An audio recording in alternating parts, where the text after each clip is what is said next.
Mr. Julian Assange. This is Julian. Nice to meet you. Nice talking to you. Thank you. Es un placer hablar con Julian Assange. En primer lugar, quería preguntarle cómo describiría su actividad, cómo llama a lo que hace. That's very interesting. I don't Eso es muy interesante. No llamo a lo que hago porque todos los demás están tan liados intentando aplicarle nombres. A mí no me da tiempo. Pero, digamos, en un sentido amplio, me dedico a educar a la gente sobre cómo el mundo realmente funciona. Welcome to Carne Cruda, the album. Join us for danger, excitement, innovations. Escuchábamos a Julian Assange, entrevistado en este mismo programa desde su encierro en la Embajada de Ecuador en Londres con motivo de la publicación de su libro Cuando Google conoció a Wikileaks. Han pasado más de 7 años de aquella entrevista y una década desde que el hacktivista fundador de Wikileaks fuera privado de su libertad. Primero fue un arresto domiciliario, después el asilo que le ofreció la Embajada ecuatoriana en Londres, de la que no pudo salir en 2.487 días, y posteriormente la cárcel, donde está esperando las vistas de su posible extradición a Estados Unidos, que tienen lugar estos mismos días. Assange, al frente de Wikileaks, realizó la mayor filtración de información de la historia, documentos que mostraban las atrocidades de los estadounidenses en la guerra de Irak, entre otras cosas. Por ello, algunos le consideran un héroe y otros un traidor al que hasta un senador americano desearía fusilar. Para muchos y muchas, entre los que nos incluimos, es un periodista que revolucionó la profesión, que ha cumplido con la función social del periodismo y que ha publicado documentos que la sociedad tiene derecho a conocer, y ha pagado un altísimo precio por ello, intolerable. No ha sido el único. Muchos filtradores, whistleblowers, como se les conoce internacionalmente, han sufrido las consecuencias. Persecución, extorsión, amenazas. Desde Snowden a los denunciantes de la Gürtel, muchos han tenido que esconderse, huir, desaparecer o padecer consecuencias graves en su salud. De las filtraciones con filtradores, hablamos hoy de la mano de Stefan Grueso. Hack the system. Sistema. No preguntes qué puede hacer el activismo por ti, sino qué puedes hacer tú por el activismo. Activismo y tecnología. En carne cruda. Nuevo especial con nuestro querido Stefan Grueso, Fanetín. Crudos días, bienvenido. ¿Qué hay, Javier? Estoy encantado de estar aquí otra vez como el almendro. Ya es noviembre, están los turrones del Corte Inglés y ya está Fanetín en la carnicería. Sí, en tu carnicería de referencia.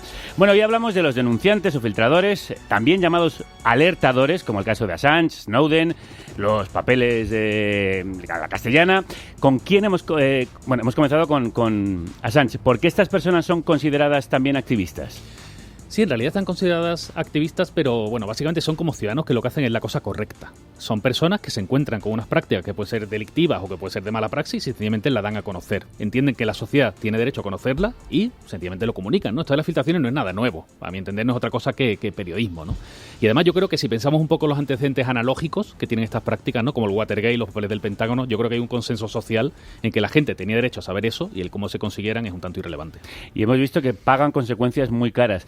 ¿Hay leyes que protejan a los filtradores? Bueno, hoy en día precisamente hablaremos en este programa de la directiva que se va a transponer ahora de protección al denunciante, pero hay leyes que protegen, digamos, no tanto a los filtradores, pero sí a la difusión de ese tipo de documentos, ¿no? Leyes que protegen al periodismo, ¿no? Hay leyes, hay jurisprudencia. Ahora lo que pasa es que con este entorno digital que hay se ha complicado un poco la cosa, porque hay como estas grandes filtraciones de miles y de millones de documentos y hay como ciertas tensiones que se han creado y bueno, pues afortunadamente ahora se está legislando y vivimos este momento interesante que tenemos ahora donde creo que en el próximo 6 semanas o algo así queda de plazo para transponer la directiva de protección al denunciante, que no creo que se haga en plazo, pero que es como ese primer movimiento institucional en la protección de estas prácticas concretas. Porque lo primero que pasa cuando se filtran estas informaciones es que se suele ir a por quien las filtra, ¿no? Absolutamente. Bueno, unas veces sí, otras veces no, porque date cuenta, por ejemplo, que muchas veces que aparece algún tipo de sumario o algún tipo de papel al cual solo tienen acceso a determinados tipos de jueces, fiscales y tal, en ese caso quizás no se investiga tanto, pero sí, se va por ese mensajero, ¿no?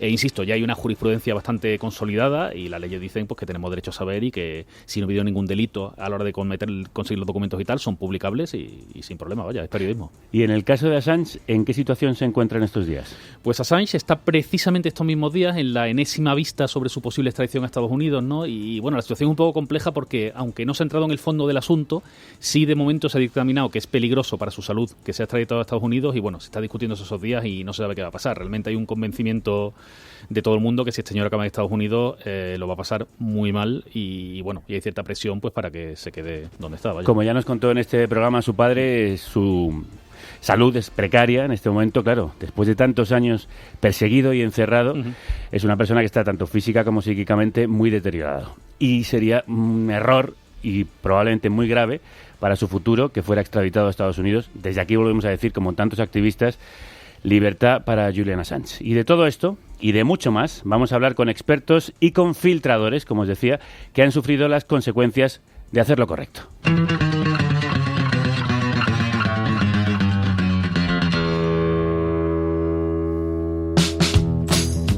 Hemos hablado con ella aquí muchas veces. Yolanda Quintana es periodista, coordinadora de la plataforma en defensa de la libertad de la información, a la que pertenece también Fanetín, y autora de Ciberguerra, de ciberactivismo. Yolanda, crudos días. Crudos días. Encantada de estar aquí. Saludos, Javier y Estefan. ¿Una filtración es periodismo?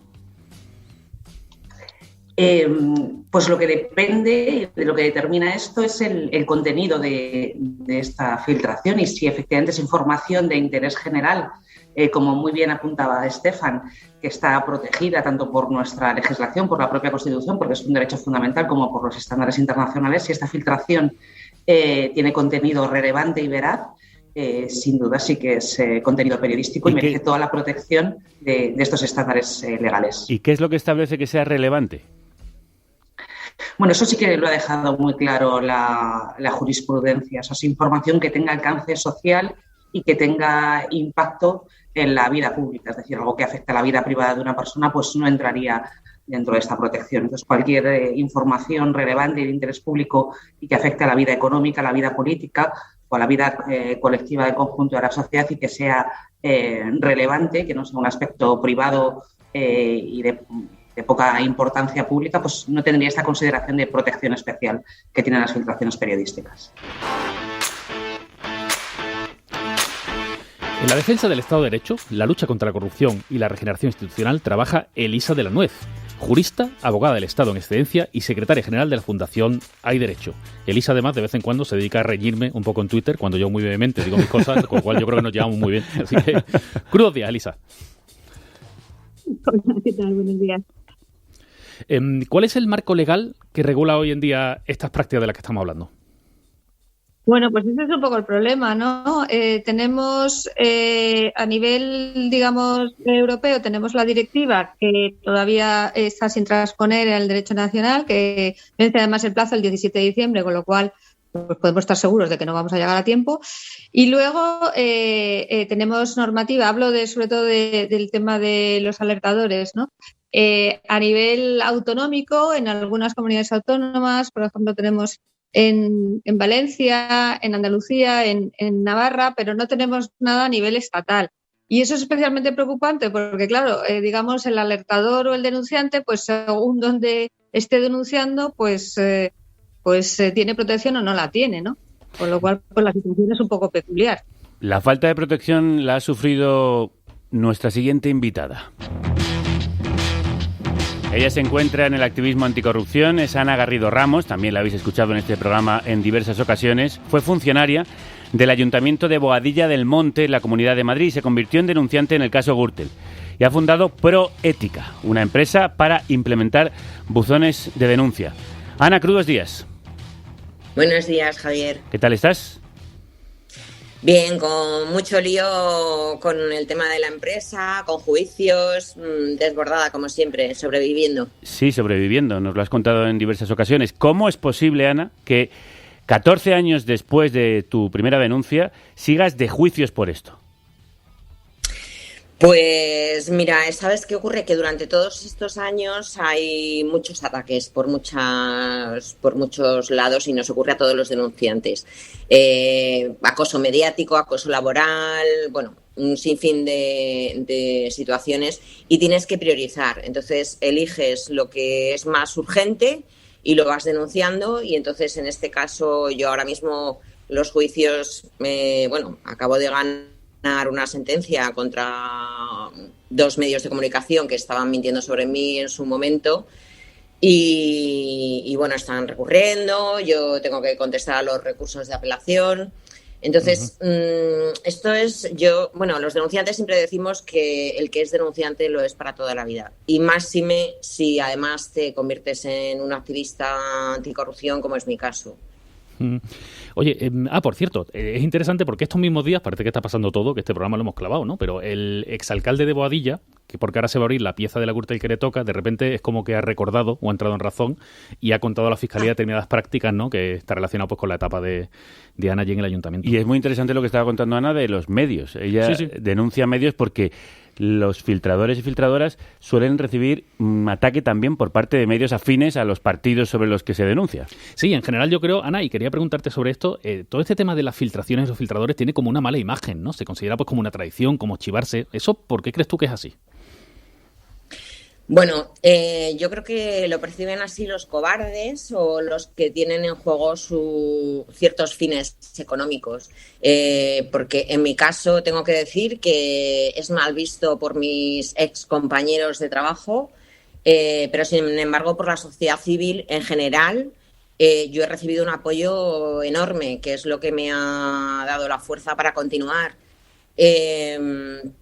Lo que pasa que sí que es cierto que te trae muchas consecuencias, te vas alejando de tu familia para protegerlos, pero en definitiva yo creo que hay gente que nos ve como víctimas y otras personas nos ven como héroes y yo creo que no somos no tendríamos que ser ninguna de las dos cosas. Precisamente creo que hacer lo correcto debería ser lo normal. Elisa, ¿la legislación diferencia entre filtraciones que podemos entender que son legítimas frente a otras más interesadas, que llevamos viendo toda la vida, destinadas a hacer daño a alguien? Bueno, digamos, como todavía no tenemos legislación, pero sí, o sea, la idea es diferenciar entre lo que serían las filtraciones que se hacen de buena fe, para entendernos, o sea, con la creencia de que realmente lo que se denuncia es así, y aquellas otras que pueden llevar pues una cierta mala fe o la voluntad de perjudicar antes. Pero ya te digo que mientras no tengamos, hablo siempre de nivel nacional, un texto escrito, pues no sé exactamente lo que van a decir, pero sí, la idea es hacer esa diferenciación. Otra cosa que ha cambiado mucho es el tema ahora de Internet, de que está todos los documentos en digital, ¿no? Y que hace que desde que existe, este nuevo medio, las filtraciones son como más brutas, más completas. Yolanda, ¿cómo crees tú que ha afectado esto al mundo de las filtraciones? ¿Vivimos como una nueva era ahora donde ya todo está digitalizado, todo se puede filtrar y se accede a todo?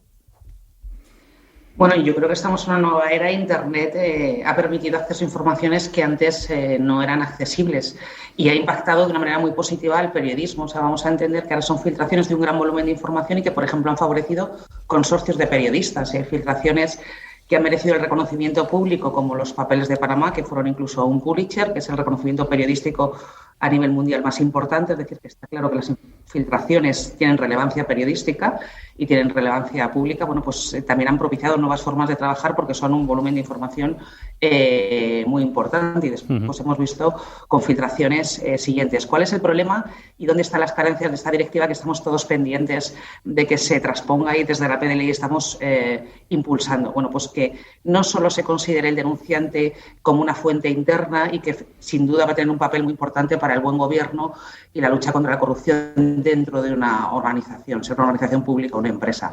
Lo importante, desde el punto de vista de un derecho fundamental como es el derecho a la información, es que aparte de esta protección que sin duda tienen que tener laboral, es que se reconozca que estamos hablando de un derecho fundamental, que es una práctica periodística que afecta al derecho a la información de la ciudadanía y la protección tenga este nivel constitucional, es decir, que se consideren fuentes periodísticas. ¿Qué es lo que pasa ahora? Que a pesar de que se transponga esta directiva y se contemple una protección a la persona, no se va a contemplar lo que tú decías, las nuevas formas de obtener esta información. Los papeles de Panamá, su origen fue el acceso a un sistema informático, o el propio caso de Assange o de Snowden. Y esto va a seguir estando penalizado en el Código Penal. Hemos visto en nuestro país medios como el diario.es, por ejemplo, pues sometidos a querellas por revelación de secretos, o el Mundo con Football Leaks. Entonces, si junto con esta protección imprescindible de los denunciantes no se protegen las filtraciones periodísticas y el acceso a equipos informáticos que en un porcentaje muy amplio son la fuente de las grandes filtraciones periodísticas de los últimos años, los medios de comunicación y los periodistas, como El Mundo con Football Leaks, como los medios, pues el diario.es con el Máster Cifuentes, van a estar todavía con la espada de Damocles del Código Penal. Por lo tanto, el objetivo de la PDLI es que se aproveche esta transposición para proteger un derecho fundamental, que es a la información, a las fuentes sin duda, pero también a los periodistas y a los medios. Como bien decía Yolanda, en esta era de Internet, el caso Wikileaks fue clave. Negative. He was right in front of the Brad, about there 1 o'clock. El 5 de abril de 2010 empezaba una nueva era en el mundo del periodismo y las filtraciones. Una organización de nombre Wikileaks publicaba un vídeo en el que se veía cómo 2 helicópteros norteamericanos ametrallaban a una docena de personas, algunos empleados de la agencia de noticias Reuters e incluso algunos niños. Todos recordamos esas imágenes en blanco y negro. Estamos escuchando el audio con la cámara de los helicópteros, la radio, los disparos y los cadáveres en el suelo. Mucha gente consideró que esto se trató de un crimen de guerra. Pues sí, y estos asesinatos habían tenido lugar 3 años antes de la publicación del vídeo. Reuters estuvo todo el tiempo intentando investigar la historia y conseguir los vídeos, pero no se los dieron.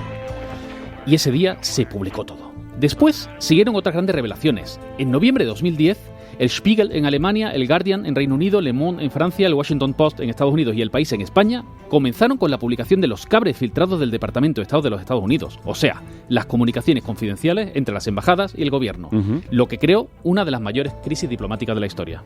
Hasta ahora el Pentágono se negaba a ofrecer un recuento oficial de víctimas civiles. Los informes militares destapados por Wikileaks hablan de más de 66.000, un 63% de los 109.000 fallecidos. site que desde 2006 se dedica a divulgación de documentos secretos de gobiernos. De hecho, también afectaron a España. Pudimos leer en los cables cómo la embajada norteamericana en nuestro país narraba sus manejos en torno a la ley de propiedad intelectual o a las denuncias de la familia Couso ante la muerte del reportero gráfico en Irak a manos de un tanque norteamericano.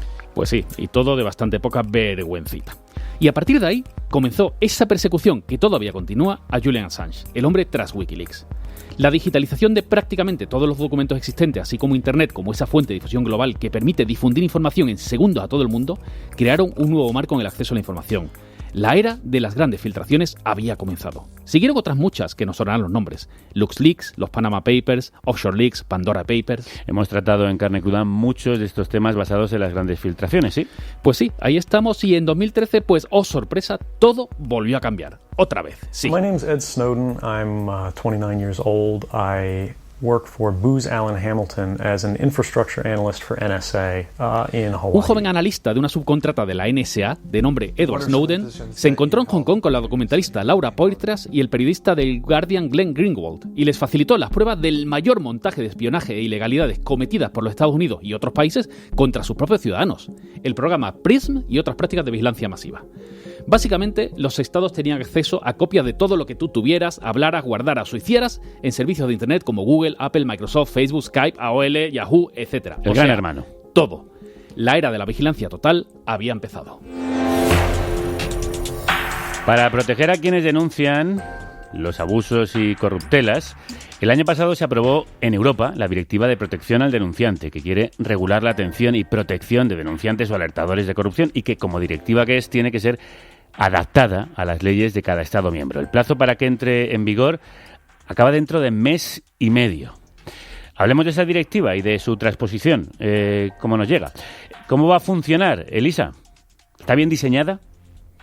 A ver, la directiva es una directiva de mínimos, ¿no? Eso quiere decir que establece, digamos, como un suelo común que todos los países de la Unión Europea deben respetar, pero luego ellos pueden, digamos, en la transposición ir bastante más allá. Entonces yo creo que la directiva como directiva de mínimos está bien, y desde luego es un gran avance, ¿no? Porque supone, digamos, establecer esa regulación mínima común a todos los países de la Unión Europea, pero eso no impide en absoluto, un poco como decía Yolanda, ¿no? Que nuestro país a la hora de transponerla pues pueda ir más allá. De hecho, la directiva se refiere lógicamente a la denuncia de las infracciones del derecho de la Unión y lógicamente a nivel nacional pues debe referirse a las infracciones o a las vulneraciones del ordenamiento jurídico nacional, ¿no?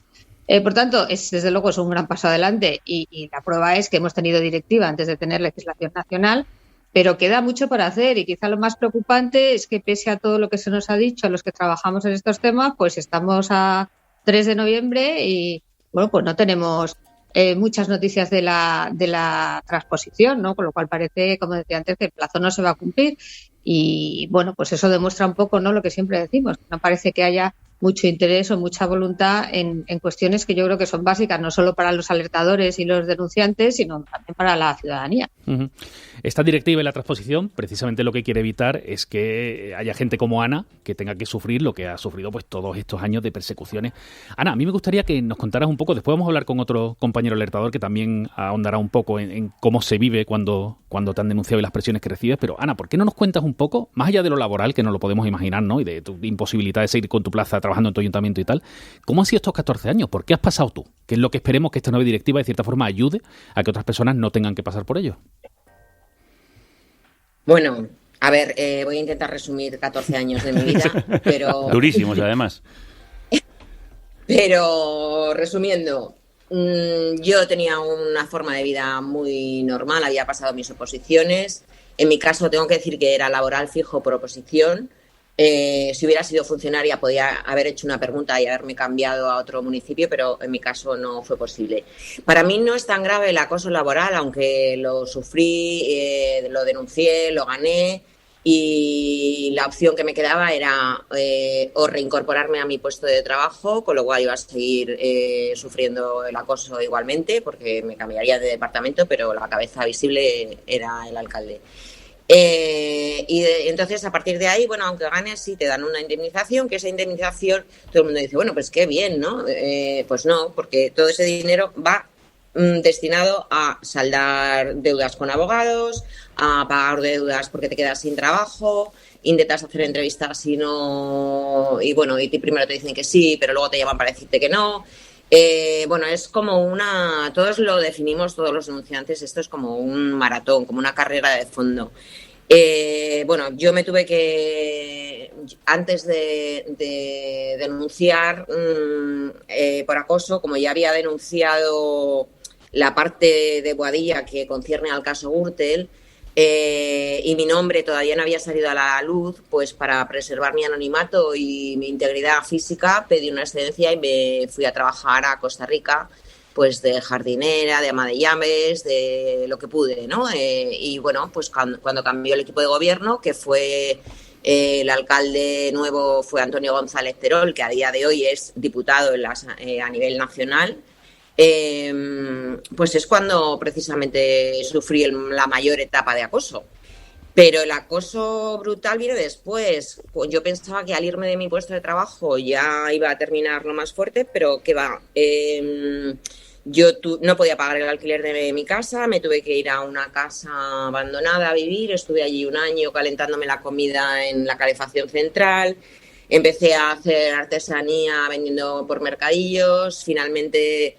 este año, hace un par de años he tenido que vender mi casa porque ya no tenía más posibilidades económicas y bueno, pues he tenido que abandonar todo mi entorno. O sea, quiero decir que he pasado aparte de la persecución mediática que he contado antes y que mi pareja o mi expareja en aquel momento... pues estaba pasando información mientras que vivía conmigo en mi casa al Partido Popular, concretamente a los que me estaban pasando, ¿no? Es como un poco vivir una película de terror. Además colaboras, en mi caso yo estuve colaborando con la UDEF en los registros de los ayuntamientos, pasando información al inspector Morocho. Bueno, no sé, es una vida un poco de... No sé cuántas veces me he mudado de casa en los últimos años, ¿no? Y ahora, bueno, pues estoy en medio del campo, en una casa, en Conil de la Frontera, No conozco a nadie, porque además también se ha juntado la pandemia y recuerdo, mira, el otro día lo pensaba, digo, pues que yo me acuerdo lo bien que me lo pasaba en Halloween, por ejemplo, o en mi cumpleaños, o cualquier día a la salida del trabajo y me tomaba un café con mis amigos. Todo eso no lo tengo ahora. Bueno, he perdido mucho, pero yo sigo ahí en la lucha y por eso he montado la empresa Proética, para implementar canales de denuncia y para fomentar conductas éticas dentro del mundo empresarial y del sector público. Creo que por fin he encontrado mi sitio y bueno, más o menos ese es el resumen. Muy, muy, muy resumido. Sí. Más luego los ataques. Un resumen. Más luego los ataques. ¿Perdona? Sí, un resumen espeluznante y aterrador. Quiero decir que luego hay que vivirlo eso día a día, año tras año. Por eso yo quería preguntarle a Yolanda cómo se puede ayudar a las personas que tienen algo que denunciar para que no se desalienten, escuchando testimonios como el de Ana. Bueno, pues ese es el objetivo precisamente de esta directiva. O sea, esta reflexión es la que se ha hecho en el conjunto de Europa. Y bueno, pues se ha reconocido el papel fundamental que tienen personas como Ana para la lucha contra la corrupción y el buen gobierno de las instituciones. Y de hecho, bueno, pues ya Europa, en una buena noticia, va a empezar a considerar estos criterios de cómo los países protegen la transparencia, protegen a los denunciantes para temas tan pragmáticos como van a ser las ayudas, ¿no? En sus informes anuales sobre el Estado de Derecho en la Unión Europea incluye esto, incluye cómo están protegidos los denunciantes. Por lo tanto, bueno, pues en nuestro reconocimiento, nuestra solidaridad con personas como Ana y saber que, bueno, pues esta situación de desamparo, por suerte, está llamada y ya tiene plazo para acabar. Es bueno, como una muerte. Desde la PL y también insistir en que se aproveche esta oportunidad para una protección amplia, no solo personal, que es imprescindible de los denunciantes, sino también de toda la ciudadanía y del derecho a conocer, protegiendo a los medios y a los periodistas que publican este tipo de filtraciones. Es como Ana explica muy bien, es una especie como de muerte civil. O sea, intentan anularte y por eso yo creo que las organizaciones que estamos aquí representadas, muchas de ellas abogamos por esa misma protección integral al denunciante. No basta solo con un abogado, no basta solo con blindar tu puesto de trabajo, sino realmente como que atender a la persona, ¿no? En este tránsito que a veces es de muchos años y que va a recibir ataques pues tan alucinantes como los que Ana nos ha relatado. Sí, un periplo devastador como el que ha sufrido Ana. Yolanda Quintana, coordinadora de la Plataforma en Defensa de la Libertad de Información, Elisa Villanuez, jurista y secretaria general de la Fundación Hay Derecho, y Ana Garrido, denunciante en el caso Gürtel y fundadora de Proética. Muchísimas gracias a las tres. Encantada. Gracias. Bueno, y vamos con otra de tus historias, Fanetín, que esta la conoces además de primera mano, ¿no es así? Pues sí, tú ya sabes que yo hago cosas. Sí. La fina línea entre la legalidad y la... No, la fina línea entre salir del sofá o no, yo hago cosas. Y entre ellas estaba el coordinar un buzón de filtraciones seguras y anónimas de nombre Filtrala. Esta era una tecnología que nosotros prestábamos a medios de comunicación y organizaciones de la sociedad civil, por el cual lo que le permitíamos era tener una vía segura para que la gente le mandara información sin poder saber quién la enviaba. Estamos allí operando, todo fantástico y tal, y de repente, en junio de 2016... Hace meses, recibimos en el buzón Filtrala de una fuente anónima una filtración de más de 15 gigabytes de tamaño. En total, más de 38.000 documentos con los que han estado trabajando más de 20 profesionales de La Marea, eldiario.es y Diagonal. ¿Qué recibisteis en ese buzón? Pues fíjate, recibimos un montón de gigabytes con un montón de documentos de lo que parecía que era una especie de oficina de asesoría o algo así, o la gente que le lleva los asuntos a los poderosos, por decirlo así, ¿no? Y empezamos a estudiarlos, entonces encontramos pues nombres conocidos, encontramos prácticas que incluso alguna nos parecía delictiva, o desde luego prácticas, un tanto dudosas. Cuestionables. Sí, lo que estamos viendo todos los días, ahora ya era no es nada original, en aquel momento moló, te lo digo. Ahora es como lo de siempre de esta filtración. Bueno, lo de tener siempre cuentas en el extranjero, en paraísos fiscales, sociedades opacas. Recibimos esa información, la archivamos de forma segura y empezamos a estudiarla. Esto de la filtración es una cosa que lleva mucho trabajo, que la gente piensa es como que tú recibes y lo cuelas. Pero no, estuvimos ahí trabajando, montamos una redacción conjunta que fue algo muy bonito entre el diario.es, La Marea y Diagonal, y estuvimos prácticamente 6 meses analizando y estudiando las historias que nos parecían que eran publicables. Y todo esto fue posible gracias a la valentía de una persona. Germán, crudos días. Hola, buenos días. ¿Tú quién eres y qué es lo que hiciste exactamente? Bueno, yo soy una persona normal y corriente, como la que cualquiera se puede cruzar por la calle, sin nada remarcable, sin estudios remarcables. Una persona normal y corriente, tampoco ni héroe, ni villano, ni nada de esto. ¿Y qué es lo que hice? Pues simplemente me encontré una información en la que por mí mismo yo no podía saber exactamente qué había ahí, aunque sabía que tenía que haber algo por lo que estaba viendo, y a falta de tener medios o conocimiento de alguien que pudiera perder un tiempo grande, ¿no? Como para poder ver 38.000 documentos y ver si ahí había algo, pues decidí que la mejor opción era dárselo a los profesionales y que ellos lo gestionaran, ya que lo iban a gestionar mejor que yo. ¿Y cómo llegas a esa información? ¿Cómo la encuentras? Bueno, la información, vamos a ver, es igual que cuando uno está viendo algo, o está oyendo, o está en una clase y va rayando con un papelito, un muñequito, lo que sea. Pues yo estaba viendo algo diferido a Javier Ruiz, de un programa que hacía antes en una cadena de televisión, y estaba hablando de Aquamed, y en otra ventana del navegador pues simplemente estaba buscando información de Aquamed.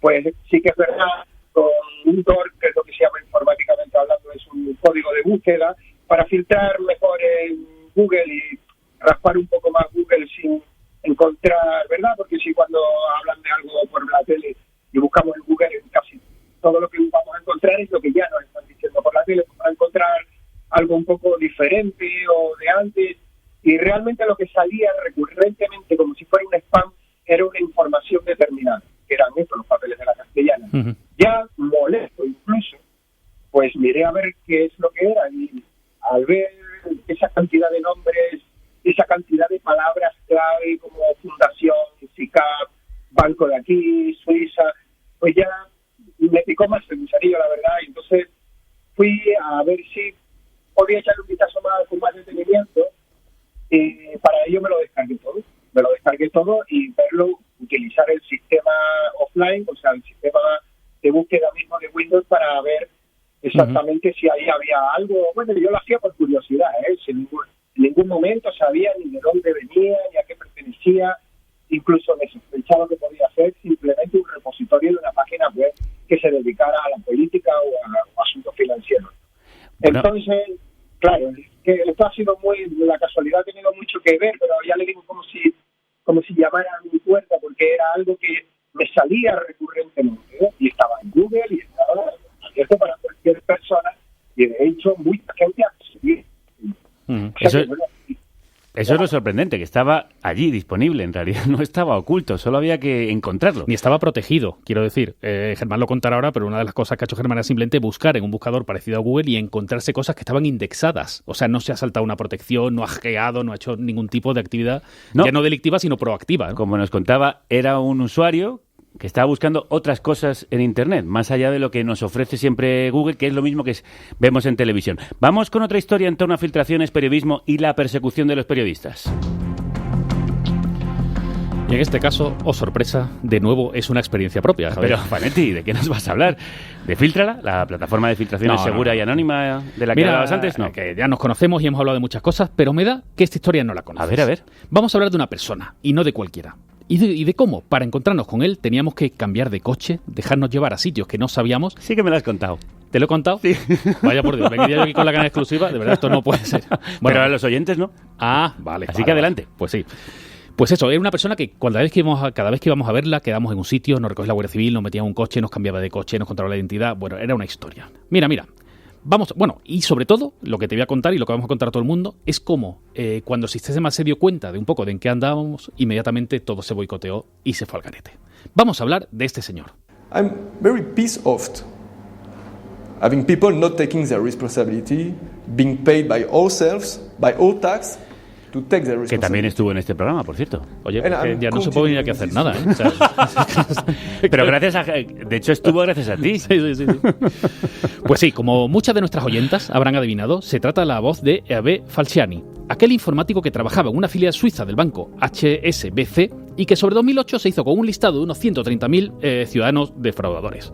Desde entonces su vida se complicó. Fue condenado en Suiza a cárcel en rebeldía, compartió los datos con varios países, de hecho, por ejemplo, la Agencia Tributaria de Alemania se los compró, o sea que realmente colaboró con muchas instituciones y, claro, ha pasado muchos años oculto para proteger su vida de múltiples enemigos, defraudadores, mafiosos y, claro, también de los estados. Aún así, como te decía, ha colaborado con muchas agencias tributarias de distintos países, lo cual ha permitido recuperar parte del dinero robada. Entre ellos, sí, la del Reino de España.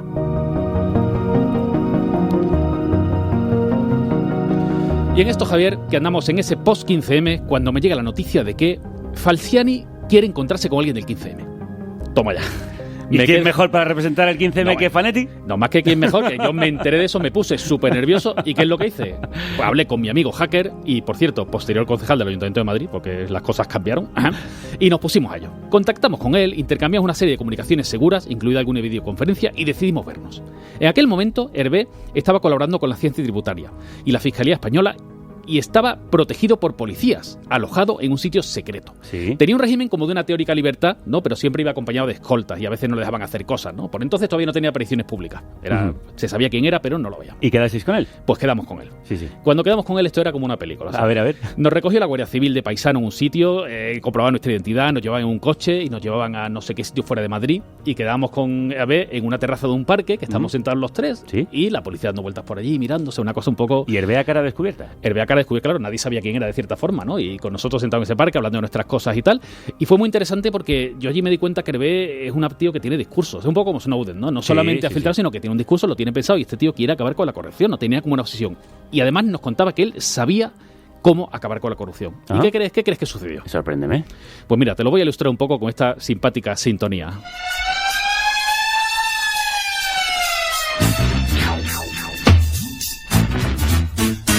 ¿Inspector Gadget? Sí, para los más millennials. Pues sí. Esto más que millennial, esto es generación X. Joder, mis referencias tengo que actualizarlas un poco. Sí, o sea, el Inspector Gadget es que es de tu generación y la mía, o sea, del año de la Tana. Bueno, pues el Inspector Gadget era un señor que sobre todo era ingenuo. Y es lo que nos pasó a nosotros. Para seguir con ese proceso, ¿no? Con Hervé, decidimos organizar un grupo de expertos de la sociedad civil para trabajar con él. Y planteamos una nueva reunión. Teníamos de todo en el grupo. Juristas, economistas, expertos en Open Data, derecho de acceso, algún futuro ministro y otros futuros diputados, por cierto. Vamos, un dream team del perroflautismo. A todos les citamos un día sin decirles para qué era. Claro, no podíamos, y le pasamos la lista de integrantes a Hervé, que él se la pasó también a la Guardia Civil, como nos había indicado, para comprobar las personas y tal, y la seguridad y este tipo de cosas. Bueno, ¿todo bien? Y todo bien, Javier, claro que sí. Falciani podía encontrarse con quien él quisiera y cerramos el encuentro. Vale. Llegamos ese día nosotros al punto acordado, esperamos, y nada, oye, que no apareció nadie. Al rato conseguimos hablar con Hervé y él nos dijo que la policía le había comunicado que había en ese momento unas amenazas creíbles a su vida y que le recomendaba, medio obligaba a no salir y a encontrarse con nosotros. A partir de ahí fue bastante más complicado verle y tal, y bueno, y la cosa pues dejamos pasar. Pero vamos a ver, ¿qué es lo que pasó? ¿Falciani sabía quiénes iban y quería encontrarse con vosotros? Sí, él iba a tener una reunión en vez de con nosotros dos, en este caso un grupo de unas 10 personas donde teníamos todo tipo de expertos, y yo la verdad que no lo sé con certeza, pero me puedo imaginar que alguien en interior o donde sea, pues no le hizo mucha gracia ese panorama de Hervé reuniéndose con ese grupo de perroflautas premium y sencillamente lo impidió. Bueno, ¿y qué conclusiones podemos sacar de todo esto? Mira, es importante reconocer la labor de gente como Hervé y de él en particular y reivindicar su trabajo. No solo ha dado a conocer esos datos defraudadores, sino que lleva años intentando luchar contra la corrupción. A mí, desde luego, nuestros encuentros y las conversaciones que tuvimos me convenció. Hay que proteger y ayudar a esta gente que sencillamente, y como también ha hecho Germán, se atreve a hacer lo correcto. El legado de Falciani, el que conocemos y el que no, es tremendo. Y bueno, esta es la última historia que te cuento hoy porque... Bueno, historión. ¿Cómo te lo pasabas cuando eras joven? Vamos, ya ves. Bueno, volvamos con el Falciani de la Castellana. Antes de seguir con Germán, deja que te cuente cómo siguieron un poco los hechos, ¿no? En junio de 2016 empezamos las publicaciones de los papeles de la Castellana, ¿no? Los 3 medios asociados, ¿no? Esto, como pasa alguna vez, tuvo bastante poca repercusión. ¿En qué sentido? Pues que había otros medios que realmente pues no contaban lo que nosotros contábamos, ¿no? No le dieron mucho bombo, ¿no? El problema fue un poco también que el tipo de persona del que hablábamos era este tipo de empresario, de poderoso, no de primera fila, no muy conocido, pero gente que realmente pues tiene cierto poder, ¿no? Entonces, bueno, hicimos nuestra labor periodística, publicamos eso y tal, y de repente, un par de años después, nos encontramos con esto en las noticias. patatas. Un portátil, 2 discos duros externos y manuales de hacking. Es todo lo que necesitó un hacker para atacar el servidor de una relevante asesoría tributaria del Paseo de la Castellana, según la policía. El detenido reveló información fiscal de importantes fortunas y empresarios de España y se enfrenta a un delito de hasta 5 años de prisión por descubrimiento y revelación de secretos. El hacker, de 43 años, ha sido detenido hoy en Tenerife por agentes de la Unidad de Investigación Tecnológica. Está acusado de hacerse con 40.000 explicado Germán que no era un hacker y que tampoco atacó nada. Quiero decir, aquí dicen que atacó un servidor y Germán estaba allí como googleando, como hacemos todos cuando buscamos tortilla de patatas. Lo que pasa, claro, que si buscas corrupción salen otras cosas. Germán, ¿cómo fue la detención? La detención fue... No, a ver, a pesar de que la policía fue muy profesional, muy correcta en el trato, y incido en el fue bastante traumático, ¿no?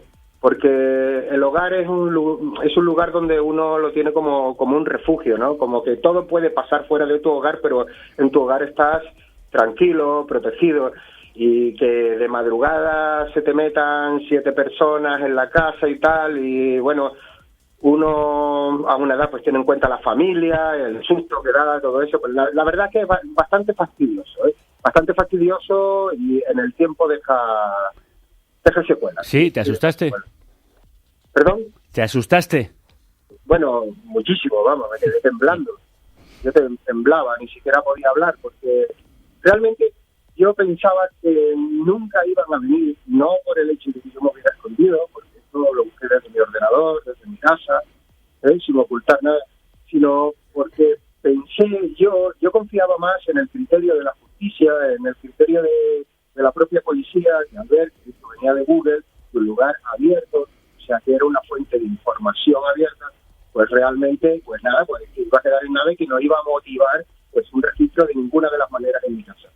Pero claro, al ver que todo esto no solo motivó porque se pidiera a la compañía telefónica los registros de mi IP, donde había estado y todo, sino este registro in situ en mi casa, pues claro, uno ya ahí se le caen todos los papeles de la mano y dice, aquí cada uno está viendo la realidad de una forma diferente, la que me va a caer.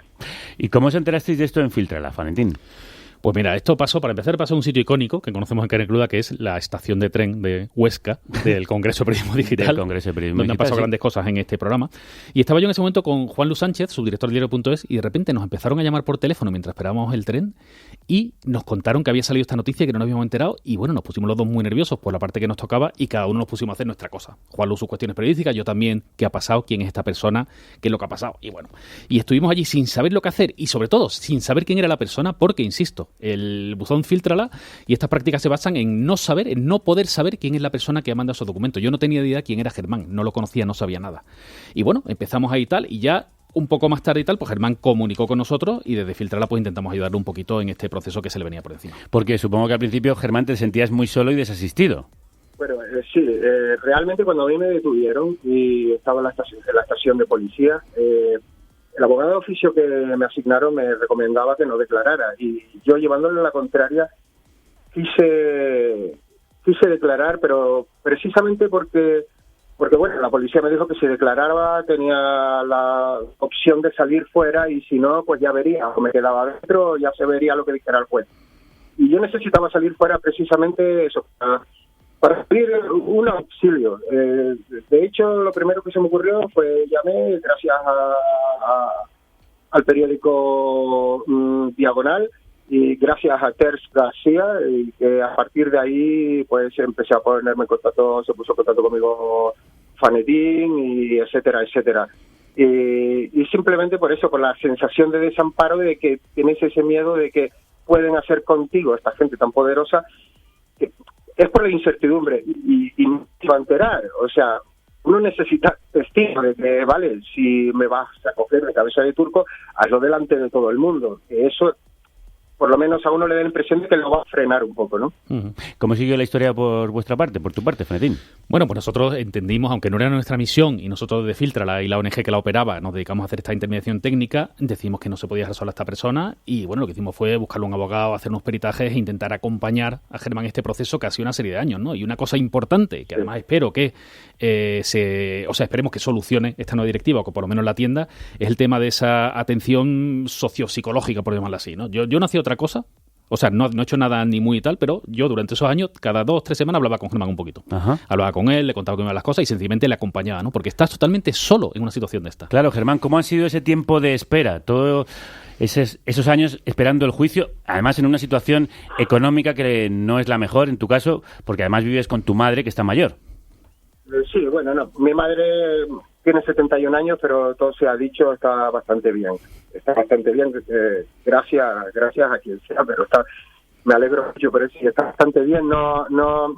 Pero bueno, a ver, tiene una edad que ya hay que ir pensando en estar aquí y no estar, por ejemplo, metido en una prisión, por ejemplo, ¿no?